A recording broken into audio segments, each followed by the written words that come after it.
বিশ্বের সর্বাধিক মুসলিম জনসংখ্যার দেশ হবে ভারত। 2050 সালের মধ্যে ভারত এই রেকর্ড অর্জন করবে, যেখানে ইন্দোনেশিয়াকে পেছনে ফেলে ভারতে মুসলিম বাস করবে 311 মিলিয়ন, যা বিশ্বের মোট মুসলিম জনসংখ্যার 11%। যদিও পৃথিবী জুড়ে বৌদ্ধ জনসংখ্যা অপরিবর্তিত থাকবে। সাম্প্রতিক এক গবেষণায় এমন তথ্য জানায় যুক্তরাষ্ট্র ভিত্তিক গবেষণা সংস্থা পিউ রিসার্চ সেন্টার।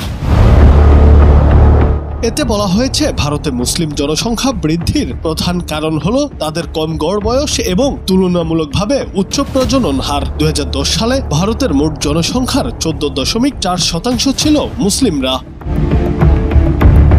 এই হার 2050 সালের মধ্যে 18.4% পৌঁছাবে বলে ধারণা করছেন গবেষকরা। মুসলিম নারীদের গড় প্রজনন হার বর্তমানে 3.2, যা হিন্দু নারীদের 2.5 এবং খ্রিস্টান নারীদের 2.3 এর তুলনায় বেশি।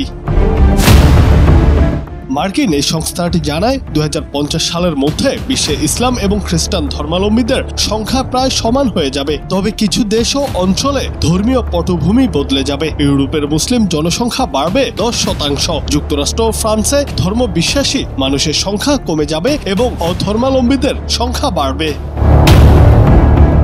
এদিকে 2050 সালেও বিশ্বের সর্বাধিক হিন্দু জনসংখ্যার দেশ থাকবে ভারত। তখন ভারতে হিন্দু জনসংখ্যা হবে 1.03 বিলিয়ন। যদিও মুসলিম জনসংখ্যা বৃদ্ধির ফলে সামগ্রিক জনসংখ্যার কাঠামোতে উল্লেখযোগ্য পরিবর্তন আসবে।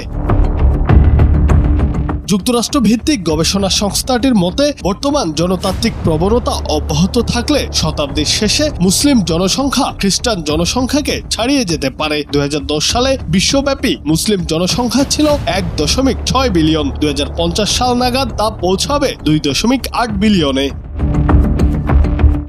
বর্তমানে বিশ্বে মোট মুসলিম জনসংখ্যার 72% বাস করে এশিয়া প্রশান্ত মহাসাগরীয় অঞ্চলে। ইন্দোনেশিয়া বর্তমানে বিশ্বের সর্বাধিক মুসলিম জনসংখ্যার দেশ হলেও 2050 সালে ভারত এই স্থান গ্রহণ করবে। তখন পাকিস্তান ও ইন্দোনেশিয়া থাকবে দ্বিতীয় ও তৃতীয় স্থানে। জুনায়েদ আহমেদ, বাংলা টিভি।